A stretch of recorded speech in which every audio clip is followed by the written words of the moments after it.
Chapter 19 Beelzebub's tales about his second descent onto the planet Earth. Beelzebub began thus: I descended upon your planet Earth for the second time, only 11 of their centuries after my first descent there.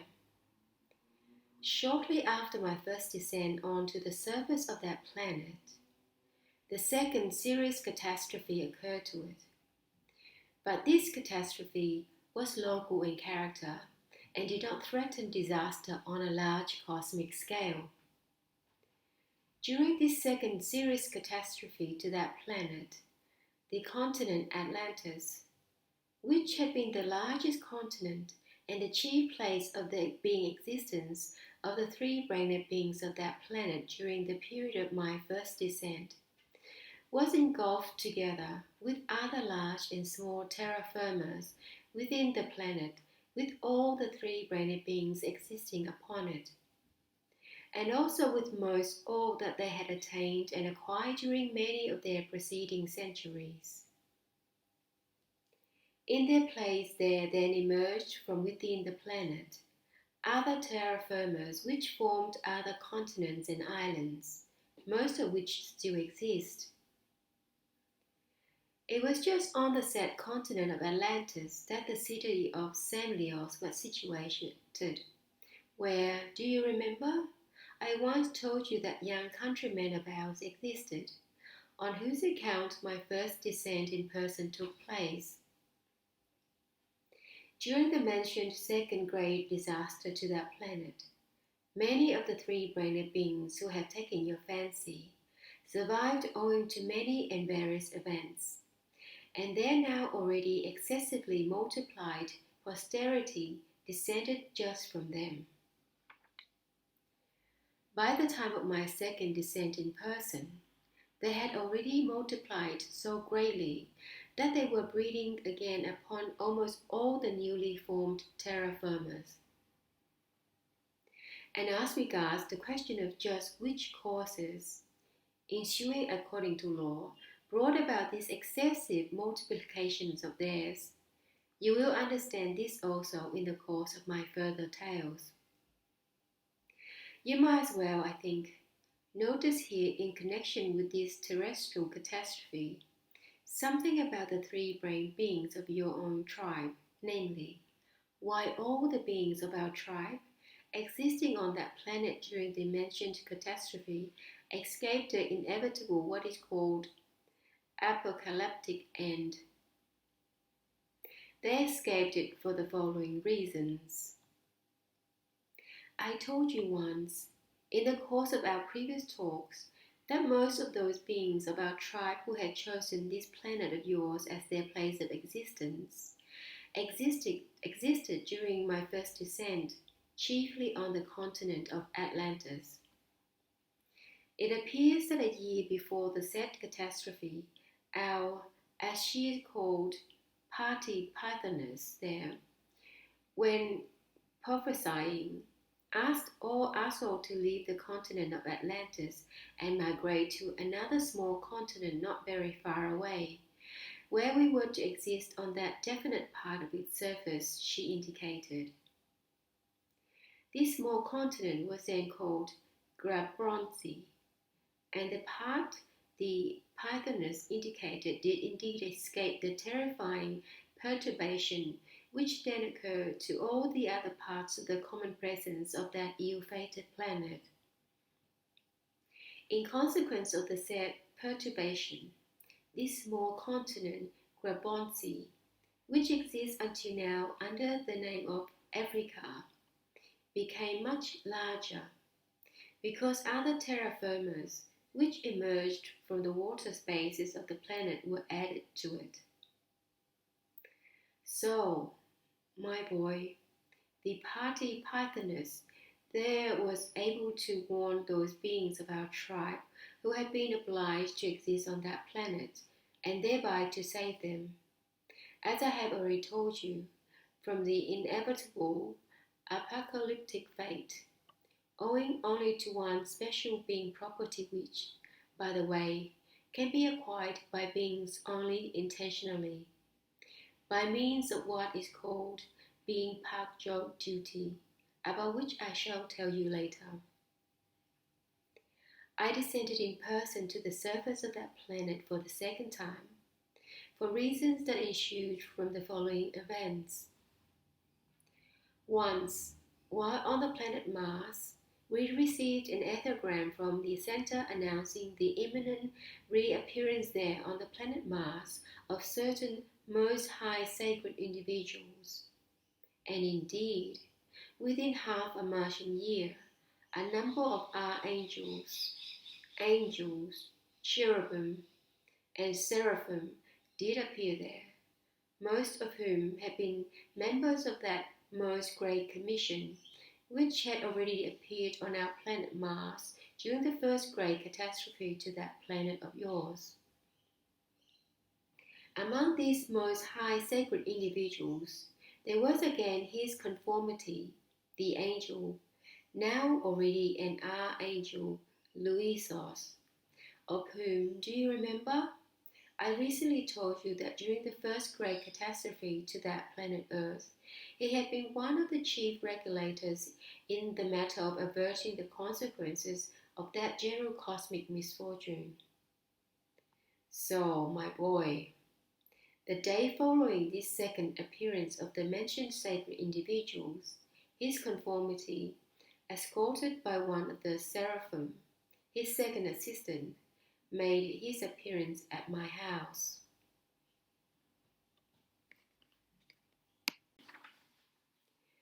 After tea dims with me, and after certain inquiries of mine concerning the great centre, his conformity then condescended to tell me, among other things, that after the collision of the planet Condor with the planet Earth, he, or other responsible cosmic individuals, superintending the affairs of harmonious world existence, had frequently descended to this solar system to observe the actualizing of those measures they had taken in order to avert the consequences of that general cosmic accident. And we descended, his conformity continued, because although we had then taken every possible measure and had assured everybody that everything would be quite all right, we ourselves were nevertheless not categorically convinced that no unexpectedness might occur there unforeseen. Our apprehensions were justified, although, thanks to chance, not in a serious form, that is to say, on a general cosmic scale, since this new catastrophe affected only the planet Earth itself. This second catastrophe to the planet Earth, continued his conformity, occurred owing to the following. When during the first disaster, two considerable fragments had been separated from this planet, then for certain reasons, the what is called center of gravity of the whole of its presence had no time to shift immediately into a corresponding new place, with the result that right until the second catastrophe, this planet had existed with its center of gravity in a wrong position, owing to which its motion during that time was not proportionately harmonious, and there often occurred both within and upon it various commotions and considerable displacements. But it was recently, when the center of gravity of the planet finally shifted to its true center, that the second catastrophe occurred. But now, added his conformity with the shade of self-satisfaction, the existence of this planet will be quite normal in respect of the common cosmic harmony. This second catastrophe to the planet Earth has finally quite pacified and convinced us also that a catastrophe on a great scale cannot again occur on account of this planet. Not only has this planet itself now acquired a normal movement in the general cosmic equilibrium, but its two detached fragments also, which, as I have already told you, are now called Moon and Arhoonilo, have also acquired a normal movement and have become, although small, yet independent Kofensharnian, that is, additional planets of that solar system ours. Having thought a little, his conformity then told me, "Your right, Reverence. I have appealed to you just for the purpose of talking over the future welfare of the large fragment of that planet, which exists at the present time under the name of Moon. This fragment," his conformity continued, "has not only become an independent planet, but there has now begun on it the process of the formation of an atmosphere, which is necessary for every planet and which serves for the actualization of the most great common cosmic Trogoautoegocrat. And now, Your Reverence, the regular process of the formation of the said atmosphere on this small, unforeseenly arisen planet is being hindered by an undesirable circumstance caused by the three-brained beings arisen and existing on the planet Earth. And it is just about this that I have decided to apply to you, Your Right Reverence, and to request you to consent to undertake in the name of the Uni-Being Creator the task of trying to spare us the necessity of resorting to some extreme sacred process, unbecoming for three-centered beings, and to remove this undesirable phenomenon in some ordinary way through the being reason they have in their presences." And in his further detailed explanations, his conformity then said, among other things, that after the second catastrophe to the earth, the imbibed three-brained beings who had accidentally survived had again multiplied, that now the whole process of their being existence was concentrated on another newly formed, also large continent called Ashark, that three independent large groups have just been formed on this same large continent Ashark, the first of which existed in a locality then called Tikliamish, the second in a place called Maralpleicie, and the third in a still existing locality then called Pearland. And in the general psyche of the beings belonging to all these three independent groups, certain peculiar Havatvernoni has been formed. That is, certain psychic strivings, the totality of the process of which common cosmic strivings they themselves had named religion.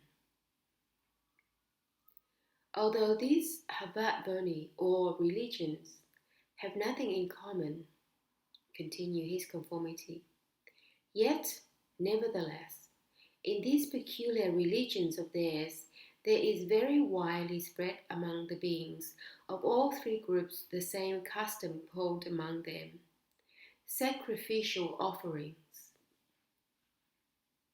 And this custom of theirs is based on the notion, which can be cognized only by their strange reason alone, that if they destroy the existence of beings of other forms in honor of their gods and idols, then these imaginary gods and idols of theirs would find it very, very agreeable, and always and in everything unfailingly help and assist them in the actualization of their fantastic and wild fancies.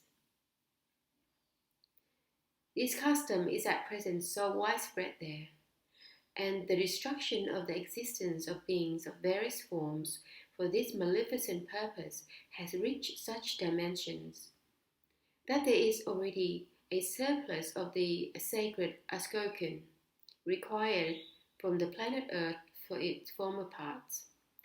That is to say, a surplus of those vibrations which arise during the sacred process of Rascooarno, of beings of every exterior form arising and existing on that planet from which the said sacred cosmic arising is required.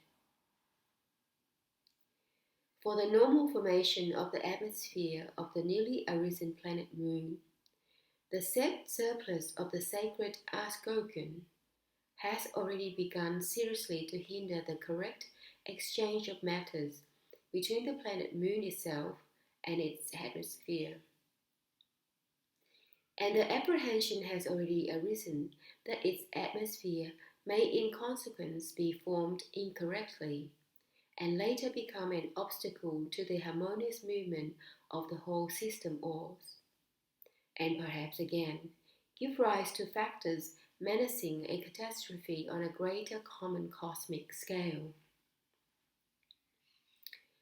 So, your right reverence, my request to you, as I have already told you, is that you should consent, since you are in the habit of often visiting various planets of that solar system, to undertake the task of specially descending on the planet Earth, and of trying there on the spot to instill into the consciousness of these strange three-brained beings some idea of the senselessness of these notions of theirs.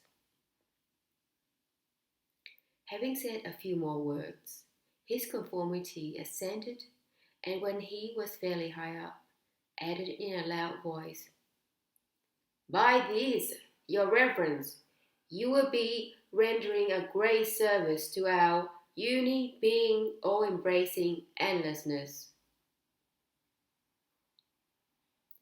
After these sacred individuals had left the planet Mars, I decided to carry out the said task at all costs, and to be worthy, if only by this explicit aid to our unique burden-bearing endlessness, of becoming a particle, though an independent one, of everything existing in the great universe.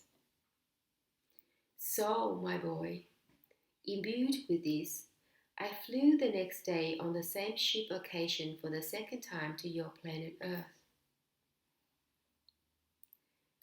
This time our ship occasion alighted on the sea which was newly formed by the perturbation during the second great disaster to that planet of yours, and which was called there in that period of the flow of time Kolhidious. This sea was situated on the northwest of that newly formed large continent, Ashark, which at that period was already the chief centre of the existence of the three-brained beings there. The other shores of this sea were composed of those newly emerged terra firmas which had become joined to the continent Ashark, and which altogether were first called Frianktzanarali, and a little later Kolhidshissi. It must be remarked that this sea and also the mentioned terra firmas exist until now, but of course they now already have other names. For instance, the continent Ashark is now called Asia, the sea Kolhidious, the Caspian Sea, and all the Frianktzanarali together now exist under the name Caucasus. The occasion alighted on this sea Kolhidious or Caspian Sea because this sea was the most convenient for mooring our occasion as well as for my further travels. And it was very convenient for my further travels because from the east a large river flowed into it, which watered almost the whole country of Tikliamish, and on the banks of which stood the capital of that country, the city Koorkalai. As the greatest centre of the existence of these favourites of yours was then the country Tikliamish, I decided to go there first. Here it might as well be remarked that although this large river then called Oksoseria now still there exists, yet it no longer flows into the present Caspian Sea, because after a minor planetary tremor at almost halfway, it turned to the right and flowed into one of the hollows of the surface of the continent Ashark, where it gradually formed a small sea, which still exists and is called the Aral Sea. But the old bed of the former half of that large river, which is now called the Amudara, can still be seen by close observation. During the period of this second descent of mine in person, the country Tikliamish was considered to be, and indeed was, the richest and most fertile of all the terra firmas of that planet, good for ordinary being existence. But when a third great catastrophe occurred to the ill-fated planet, this then most fertile country of the surface of your planet, among with other more or less fertile terra firmas, was covered by Kashmanoon, or, as they say, by sands. For long periods after this third catastrophe, this country Tikliamish was simply called Bare Desert, and now its parts have various names. Its former principal part is called Karakoon, that is, black sands. During these periods, the second, also quite independent group of three-brained beings of your planet also dwelt on that continent Ashark, on that part which was then called the country Maralpleicie. Later, when this second group also began to have a centre point of their existence, they called it the city Gob, and the whole country was for a long time called Goblandia. This locality also was afterwards covered by Kashmanoon, and now the former principal part of this also once flourishing country is called simply the Gobi Desert. And as for the third group of the three-brained beings of that time of the planet Earth, this also quite independent group had the place of its existence on the southeastern side of the continent Ashark, opposite to Tikliamish, quite on the other side of those abnormal projections of the continent Ashark, which also were formed during the second perturbation to this ill-fated planet. This region of the existence of this third group was then called, as I have already told you, Pearland. Later, the name of this locality also changed many times, and the whole of this terra firma region of the surface of the planet Earth now exists under the name of Hindustan, or India. It must without fail be remarked that at that period, that is during this second descent of mine in person on to the surface of your planet, there was present and already thoroughly crystallized in all these three-brained beings who have taken your fancy, belonging to the three enumerated independent groups, instead of that function called the needful striving for self-perfection, which should be in every three-brained being, also a needful but very strange striving that all the other beings of their planet should call and consider their country the centre of culture for the whole planet.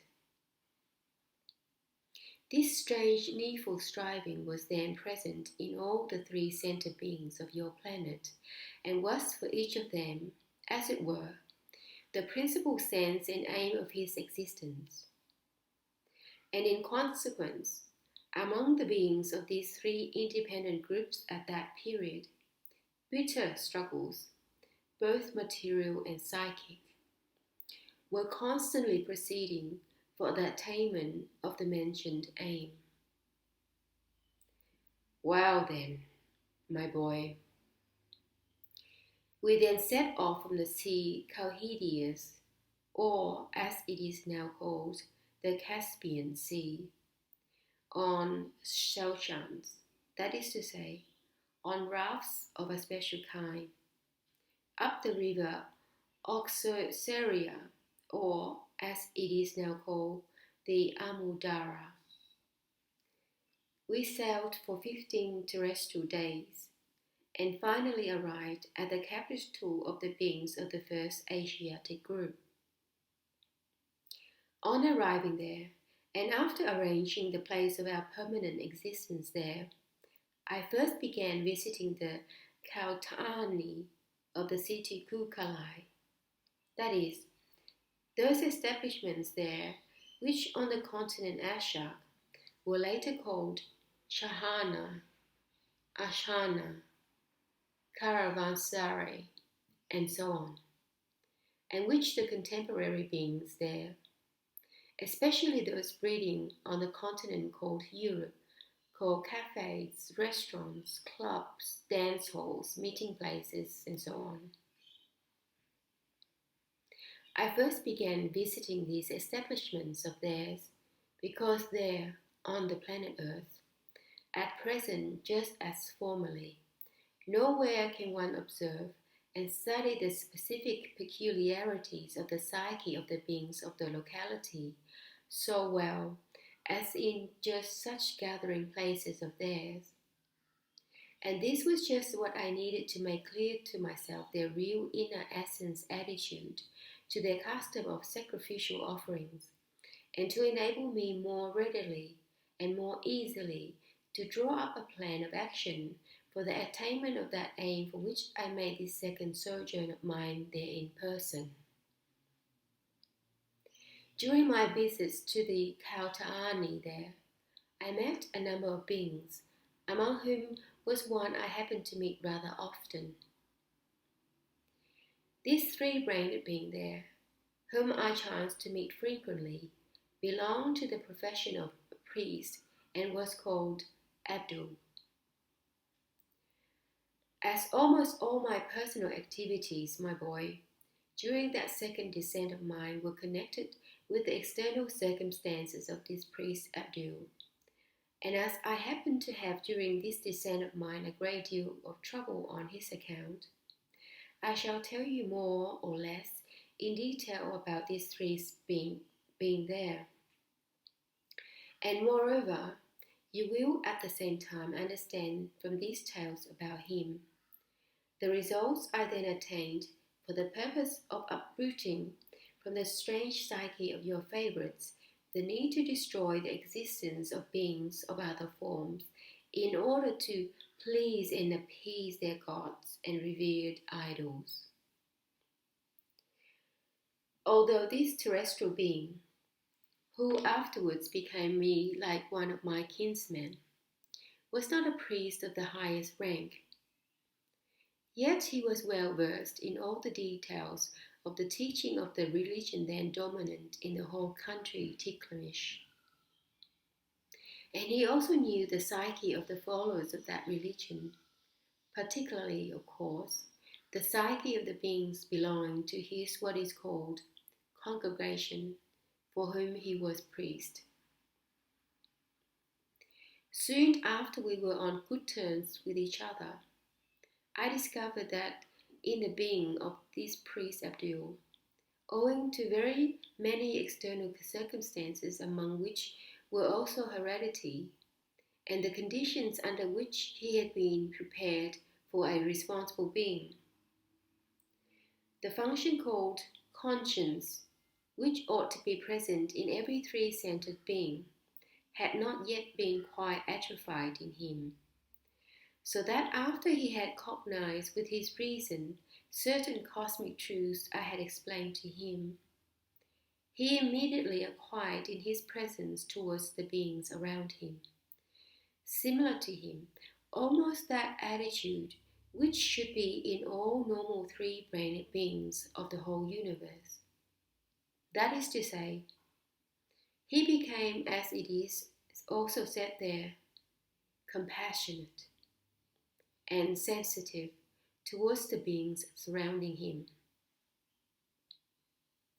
Before telling you more about this priest Abdu, I must make clear to your reason that there on the continent of Ashark, the mentioned terrible custom of sacrificial offerings was at that time, as it is said, at its height, and the destruction of various weak one-brained and two-brained beings proceeded everywhere in incalculable numbers.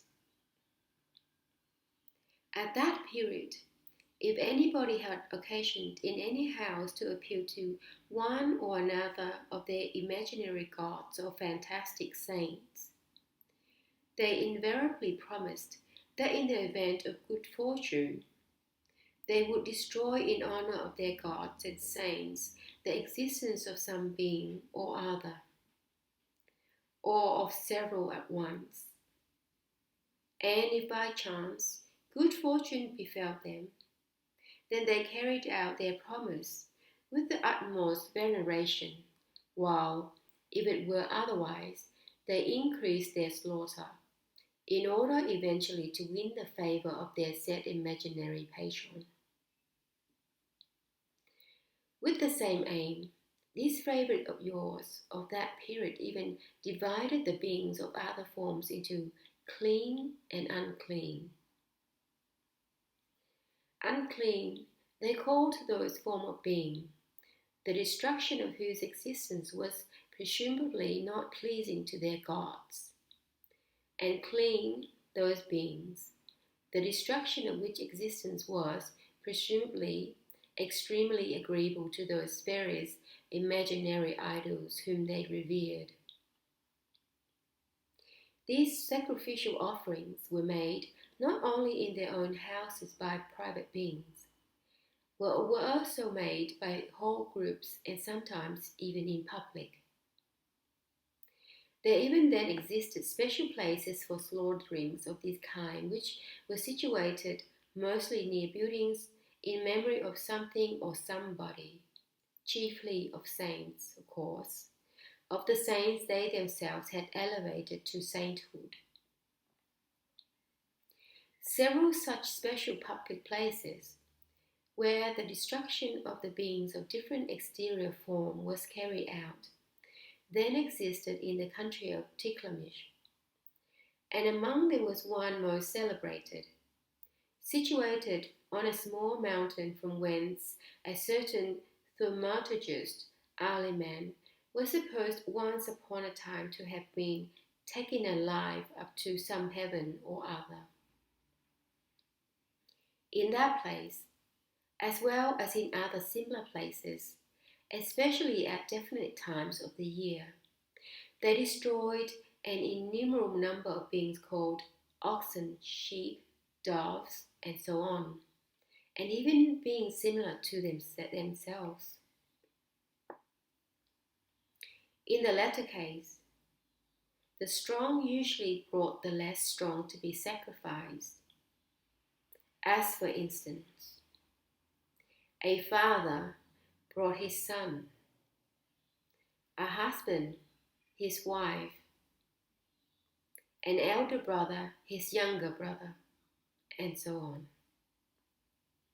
But, for the most part, sacrifices were offered up of slaves, who then as now were usually what are called captives, that is to say, beings of a conquered community, which according to the law of what is called Solioonensius, had at the given period, that is, at the period when their needful tendency to reciprocal destruction was more intensely manifested in their presences, a lesser significance in respect of this chief peculiarity of theirs.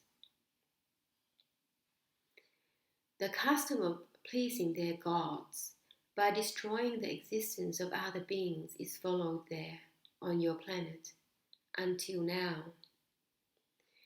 Only not on the scale on which these abominations were practiced by your favorites at that time on the continent Ashark.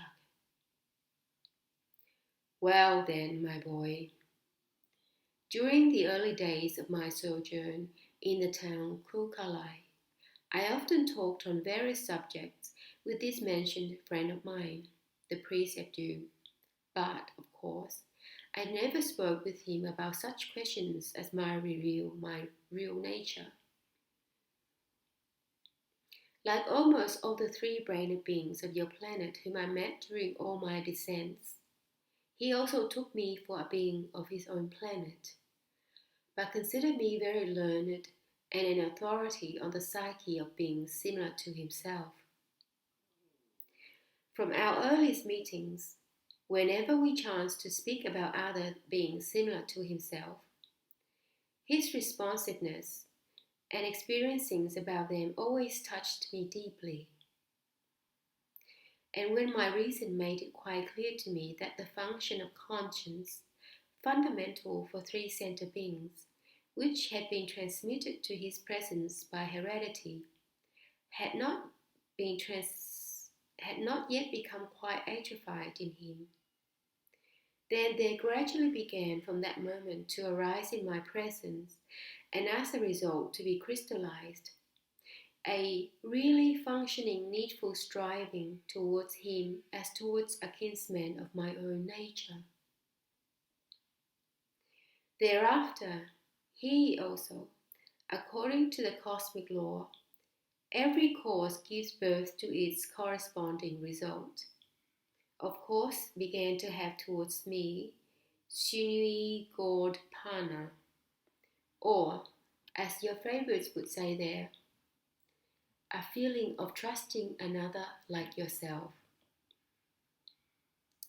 Well then, my boy, no sooner was this clearly constated in my reason than the idea occurred to me to actualize through this first terrestrial friend of mine the task for which this second descent of mine in person had been made. I therefore intentionally began to lead all our conversation towards the question of the custom of sacrificial offerings. Although, my boy, considerable time has flowed since I talked with that terrestrial friend of mine, I could, perhaps, now recall word for word and repeat one of our talks we had at that time. I wish to recall and repeat just that talk of ours, which was the last, and which served as the starting point of all the subsequent events, which, though they brought the planetary existence of this terrestrial friend of mine to a painful end, brought him nevertheless to the beginning of the possibility of continuing the task of self-perfecting. This last talk took place in his house. I then explained to him frankly the utter stupidity and absurdity of this custom of sacrificial offerings. I said to him as follows: Good, you have a religion, a faith in something. It is excellent to have faith in something, in whatever it might be, even if you don't exactly know in whom or in what, nor can represent to yourself the significance of the possibilities of what you have faith in. To have faith, whether consciously or even quite unconsciously, is for every being very necessary and desirable. And it is desirable because, owing to faith alone, does there appear in a being the intensity of being self-consciousness necessary for every being, and also the valuation of personal being as of a particle of everything existing in the universe. But what has the existence of another being, which you destroy, to do with this? And moreover, one whose existence you destroy in the name of its creator? Is not that life just the same as yours for the creator who created you as well as this other being? Thanks to your psychic strength and cunning, that is to say, to those data proper to you, with which our same common creator has endowed you for the perfecting of your reason, you profit by the psychic weakness of other beings and destroy their existence. Do you understand, you unfortunate creature, what, in an objective sense, and indeed evil deed you commit by this? Firstly, by destroying the existence of other beings, you reduce for yourself the number of factors of that totality of results which alone can form the requisite conditions for the power of self-perfecting of beings similar to yourself. And secondly, you thereby definitely diminish or completely destroy the hopes of our common Father Creator in those possibilities which have been put into you as a three-brained being and upon whom He counts as a help for Him later. The obvious absurdity of such a terrible being action is already clearly shown by your imagining that by destroying the existence of other beings, you do something pleasing just to that one who has intentionally created those beings also. Can it be that the thought has never even entered your head that if our common Father Creator has created that same life also, then He probably did so for some definite purpose? Think, I told him further, think a little, not as you have been accustomed to think during the whole of your existence, like a Khorassanian donkey, but think a little honestly and sincerely, as it is proper to think, for a being as you call yourself, in the likeness of God. When God created you, and these beings whose existence you destroy, could our Creator then have written on the foreheads of certain of His creatures that they were to be destroyed in His honor and glory? If anyone, even an idiot from Albion's Isles, were to think seriously and sincerely about it, he would understand that this could never be. This was invented only by people who say they are in the likeness of God and not by Him, who created people and these other beings of different form whom they destroy, as they fancy, for His pleasure and satisfaction. For Him there is no difference between the life of man and the life of beings of any other form. Man is life, and the beings of other exterior forms are life. It is most wisely foreseen by Him that nature should adapt the difference of exterior form of beings in accordance with those conditions and circumstances under which the process of existence of various forms of life are preordained to flow. Take yourself as an example.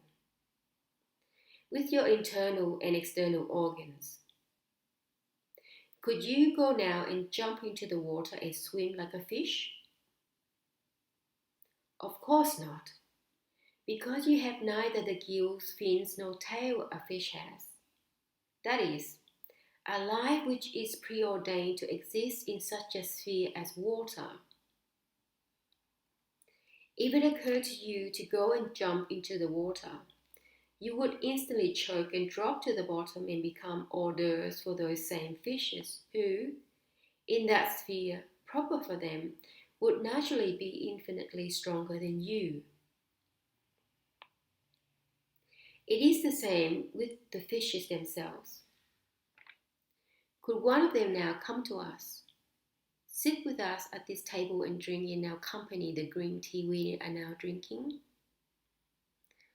Also, of course not, because it has not the corresponding organs for manifestations of this kind. It was created for the water, and its internal and also external organs are adapted for the manifestations required in the water. It can manifest itself effectively and successfully and fulfill the purpose of its existence preordained by the Creator only in that sphere appropriate to it. In exactly the same way, your external and all your internal organs are also created by our common Creator in a corresponding manner.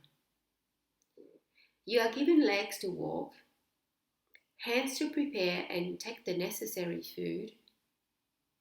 Your nose and the organs connected with it are so adapted that you may take in and transform in yourself those world substances by which they are coated in the three-brained beings similar to yourself, both higher being bodies, on one of which rests the hope of our common all-embracing Creator for help in his needs, for the purpose of actualizing foreseen by him for the good of everything existing. In short, the corresponding principle is foreseen and given to nature by our common Creator, so that he might quote and adapt all your internal and external organs in accordance with that sphere, in which the process of the existence of beings of such a brain system as yours is preordained to flow.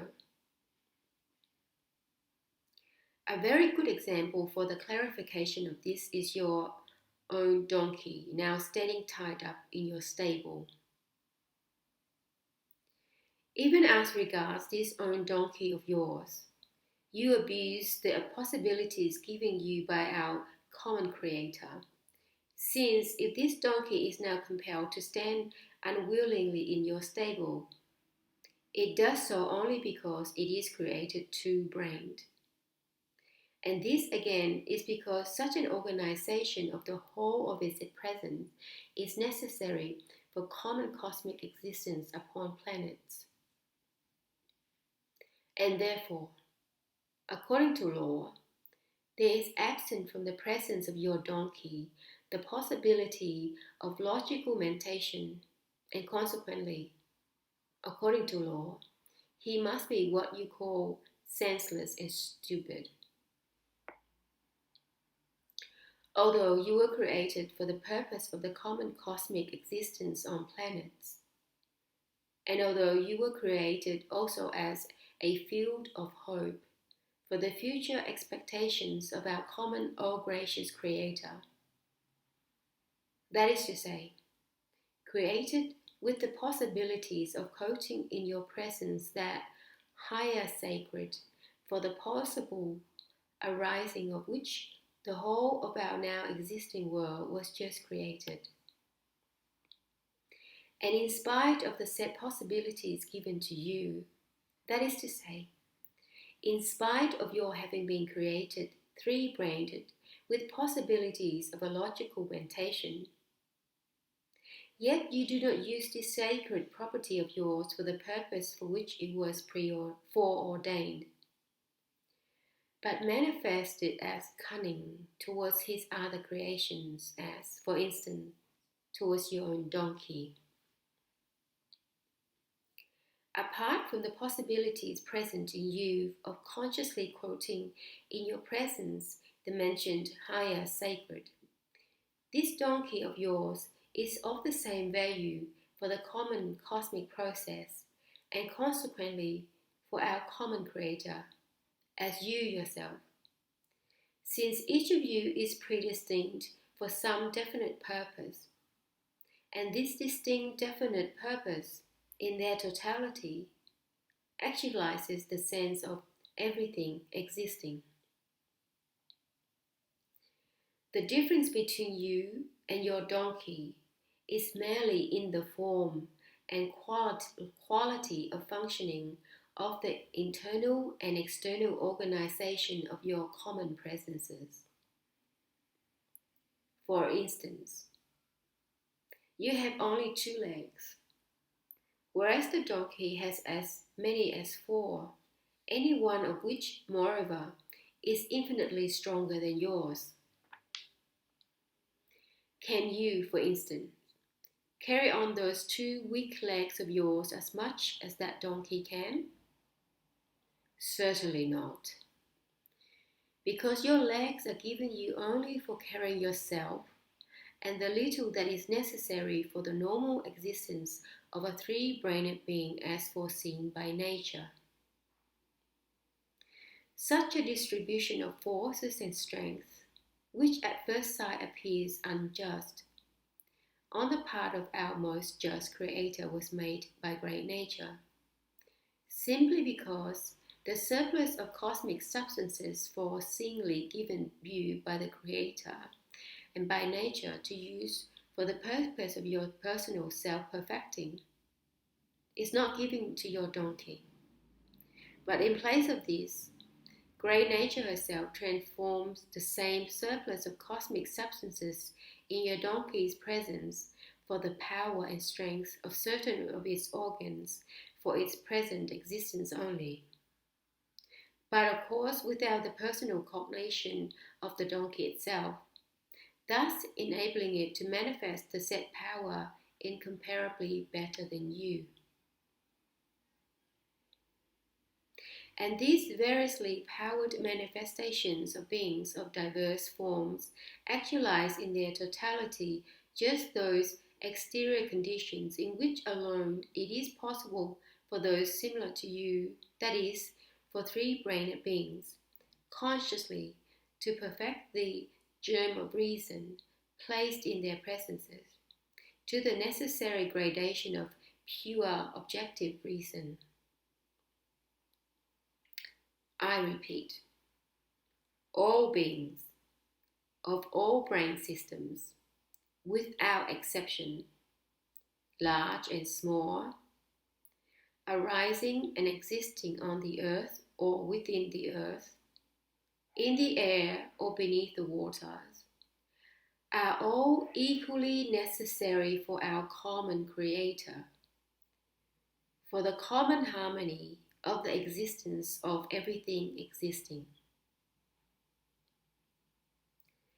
And as all the enumerated forms of beings actualized all together, the form of the process required by our Creator for the existence of everything existing, the essence of all beings are to Him equally valuable and dear. For our common Creator, all beings are only parts of the existence of a whole essence spiritualized by Himself. But what do we see here now? One form of beings created by Him, in whose presences He has placed all His hopes and expectations for the future welfare of everything existing. Taking advantage of their superiorities, lord it over other forms and destroy their existence right and left. What is more, they do so presumably in His name. The whole terror of it is that although such phenomenal anti-God acts take place here in every house and on every square, nevertheless, it never enters the head of any of these unfortunates that these beings whose existence I or we are now destroying are equally dear to that one who has created them, and that if He created these other forms of beings as well as ourselves, it must also have been for some purpose.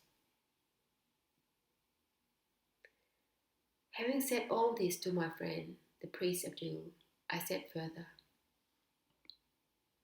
and what is most distressing is that every man who destroys the existence of other beings in honor of his honored idols does so with all his heart and is convinced beyond all doubt that he is doing a good deed. I am quite sure that if any one of them should become aware that in destroying another's existence, he is not only committing an evil deed against the true God and every real saint, but is even causing them, in their essences, sorrow and grief that they should exist in the great universe in the likeness of God, beings, monsters, who can manifest towards other creations of our common Creator so conscientiously and pitilessly.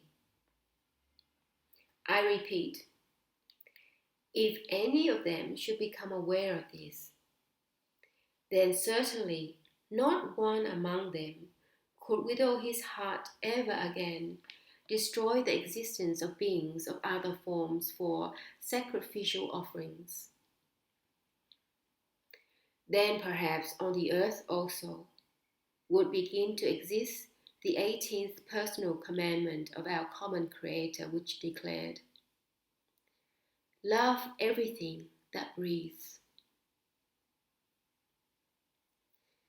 This offering to God of sacrifices by destroying the existence of His other creations is just as if somebody from the street should now break into your house and wantonly destroy all the goods there, which have taken you years to collect and cost you years of labor and suffering.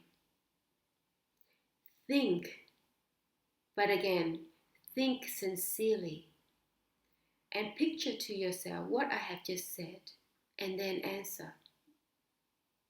Would you like it and thank the impudent thief who broke into your house?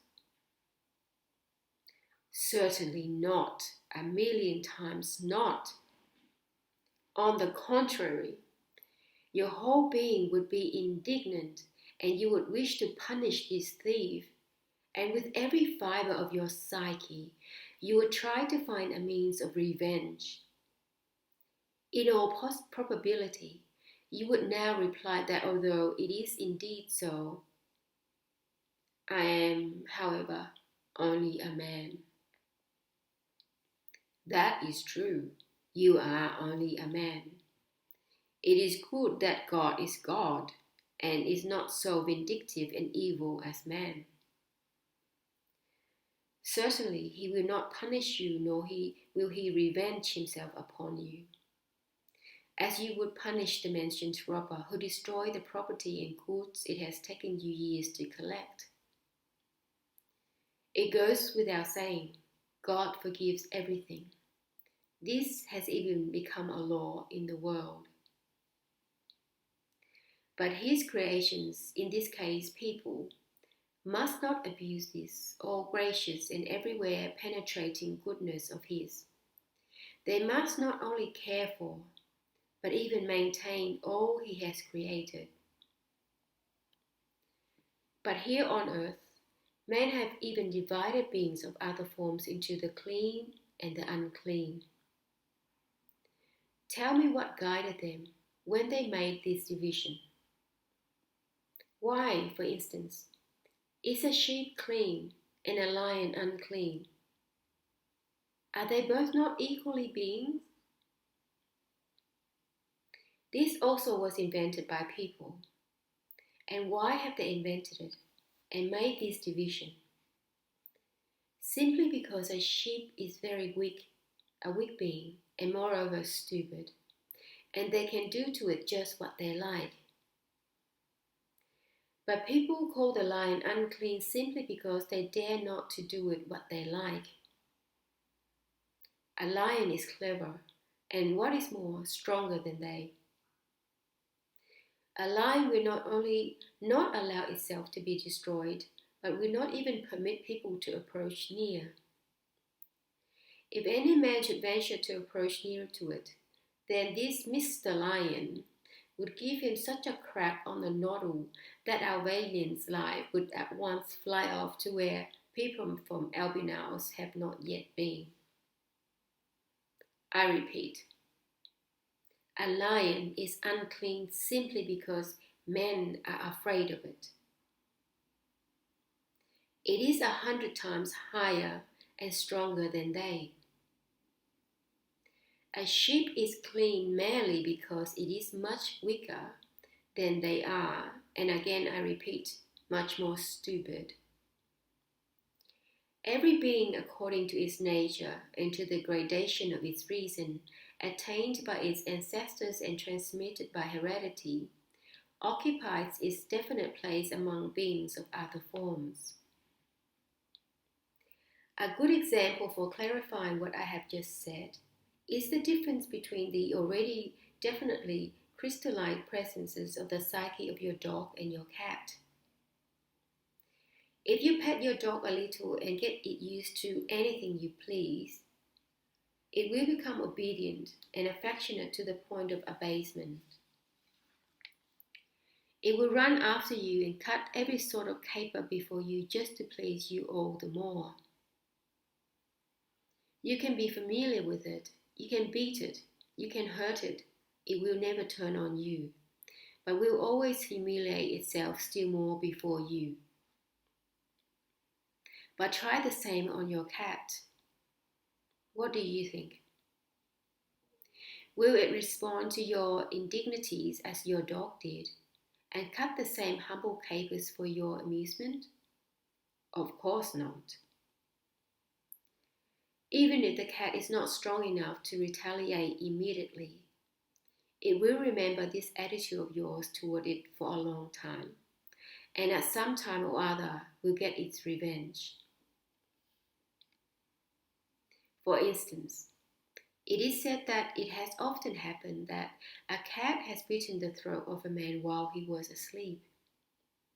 I can quite believe it, knowing what may have been the cat's reasons for it. No, the cat will stand up for itself. It knows its own value. It is proud. And this is merely because it is a cat and its nature is on that gradation of reason where, according to the merits of its ancestors, it just should be. In any case, no being and no man should be angry with a cat for this. Is it its fault that it is a cat, and that owing to the merits of its ancestors, its presence occupies such a gradation of consciousness of self? It must neither be despised for this, nor beaten, nor ill-treated. On the contrary, one must give it its due, as one occupying a higher rung on the ladder of the evolution of consciousness of self.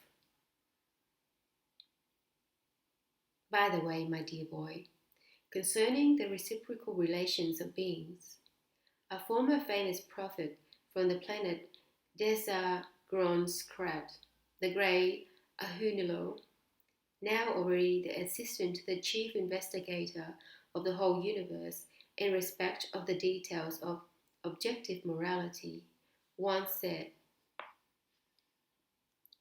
"If by his reason a being is higher than you, you must always bow down before him and try to imitate him in everything.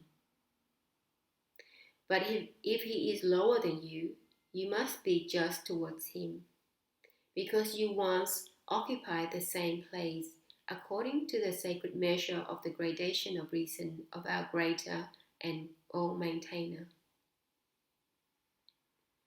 So, my dear boy, this last conversation with that earth friend of mine produced such a strong impression on him that for 2 days thereafter he did nothing but think and think.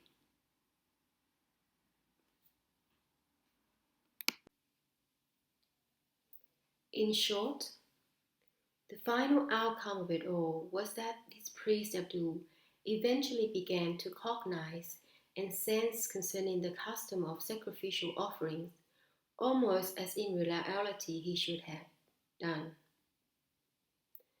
Several days after this conversation of ours, there occurred one of the two large religious festivals of the whole of Tikliamish called Zadik. And in the temple where my friend Abdu was the chief priest, instead of delivering the usual sermon after the temple ceremony, he suddenly began speaking about sacrificial offerings. I chanced to be also in that large temple that day and was one of those who heard his speech. Although the theme of his speech was unusual for such an occasion and for such a place, yet it shocked nobody, because he spoke unprecedentedly well and beautifully. Indeed, he spoke so well and so sincerely, and cited in his beautiful speech so many persuasive and illustrative examples, that as he spoke, many of the beings of Koorkalai there even began sobbing bitterly. What he said produced so strong an impression on all his congregation that, although his speech lasted till the next day instead of the customary half-hour or hour, nevertheless, even when it was over, nobody wished to leave, and all stood for a long time as if spellbound. Thereafter, fragments from his speech began to be spread among those who had not personally heard it. It is interesting to notice that it was the custom then for priests to exist simply on the offerings of their parishioners, and this priest of Jew had also been in the habit of receiving from parishioners all kinds of food for his ordinary existence, as for instance, roast and boiled corpses of beings of various exterior forms, such as chickens, sheep, geese, and so on. But after this famous speech of his, nobody brought him any of these customary offerings, but brought or sent him only fruits, flowers, handiwork, and so on. The day following his speech, this earth friend of mine at once became for all the citizens of the town Koorkalai what is called the fashionable priest. And not only was the temple where he officiated always crammed with beings of the town Koorkalai, but he was also pressed to speak in other temples. He delivered many such speeches concerning sacrificial offerings, and each time the number of his admirers grew and grew, so that he soon became popular not only among the beings of the town Koorkalai, but also of the whole of Tikliamish. I do not know how it would all have ended if the whole priesthood, that is, men beings of the same profession as my friend, had not become alarmed and anxious on account of his popularity, and had not opposed everything he preached. Evidently, these colleagues of his were afraid. That is, if the custom of sacrificial offerings were to disappear, their own excellent incomes would disappear also, and that their authority would first totter and finally crumble. Day by day, the number of these priest Abdul's enemies increased, and they spread new slanders and innuendos about him in order to lower or destroy his popularity and significance. His colleagues began delivering addresses in their temples proving exactly the opposite of all the priest Abdul had preached. At last, it came to the point that the priesthood began to bribe various beings who had Hasnamuss properties to plan and commit every kind of outrage upon this poor Abdul. And indeed, these terrestrial nullities, with the properties mentioned, even tried on several occasions to destroy his existence by sprinkling poison on the various edible offerings brought to him. In spite of all this, the number of sincere admirers of his preaching daily increased. Finally, The whole corporation of the priesthood could stand it no longer. And on a set day for my friend, a general ecumenical trial was held, which lasted 4 days.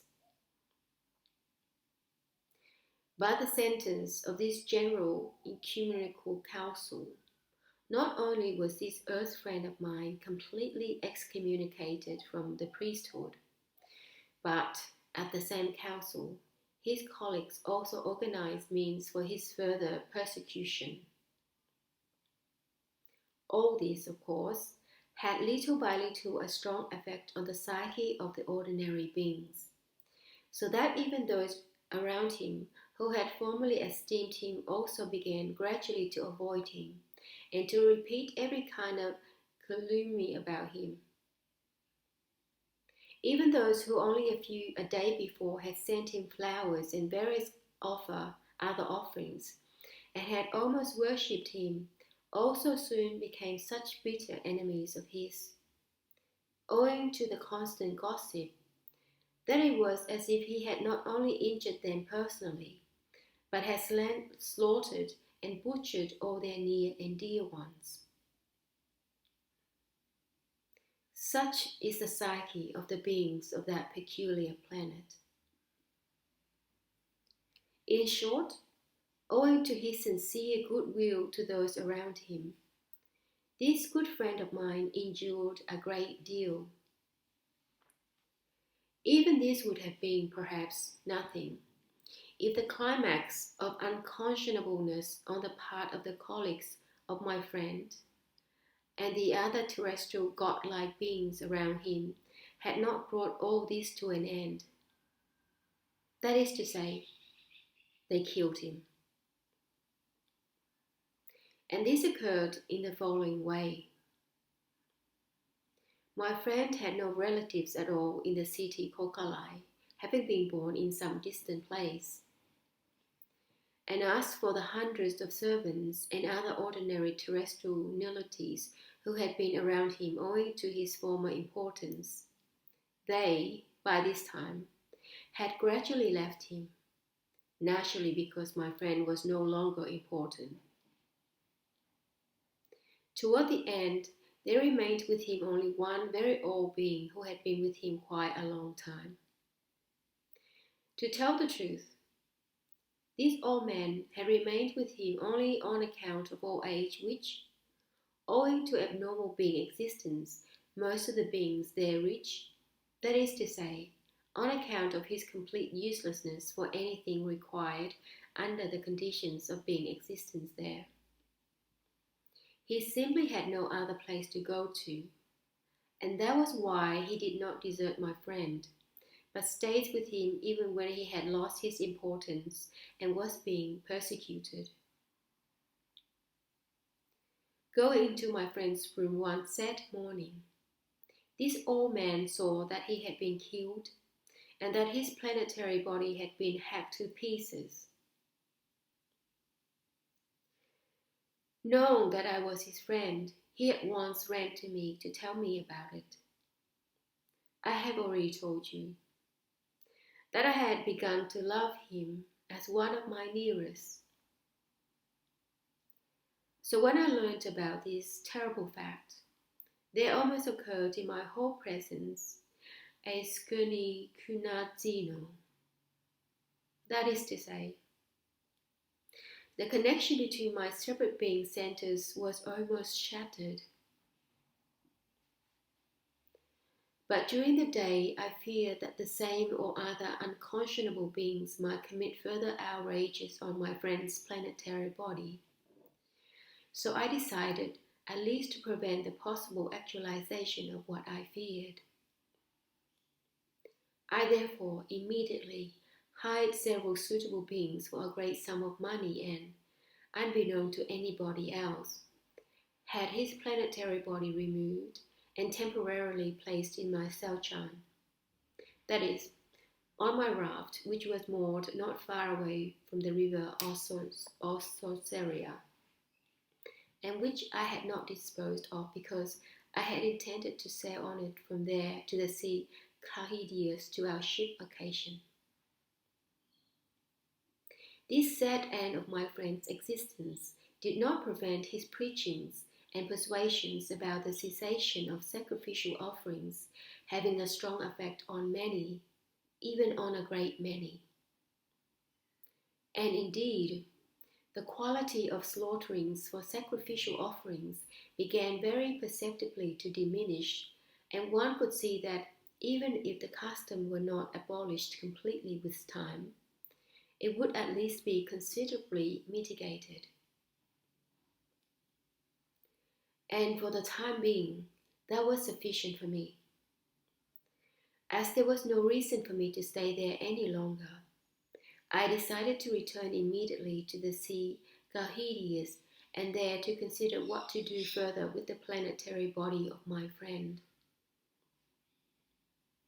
When I arrived on our ship occasion, I found an ethergram for me from Mars in which I was informed of the arrival there of another party of beings from the planet Karatas, and that speedy return there was desired.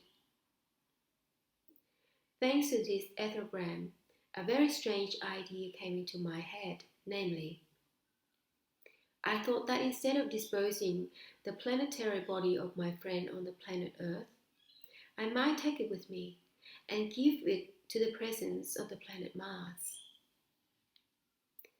I decided to carry out this idea of mine, as I was afraid that my friend's enemies who hated him might make a search for his planetary body, and if they had chanced to learn where it had been given to the presence of that planet, or, as your favorites say, buried, then doubtless they would have found it and perpetrated some more atrocity on it. And so, from the sea Kolhidious, I soon ascended on the ship occasion to the planet Mars, where our beings and several kind Martians, who had already learned of the events which had taken place on the planet Earth, paid due respect to the planetary body I had taken with me.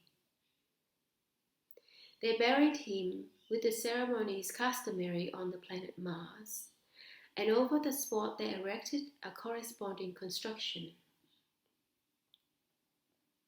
Anyhow, this was the first and surely will be the last what your favorites call grave for a being of the planet Earth on this so near yet so far, and for the terrestrial beings quite inaccessible planet Mars.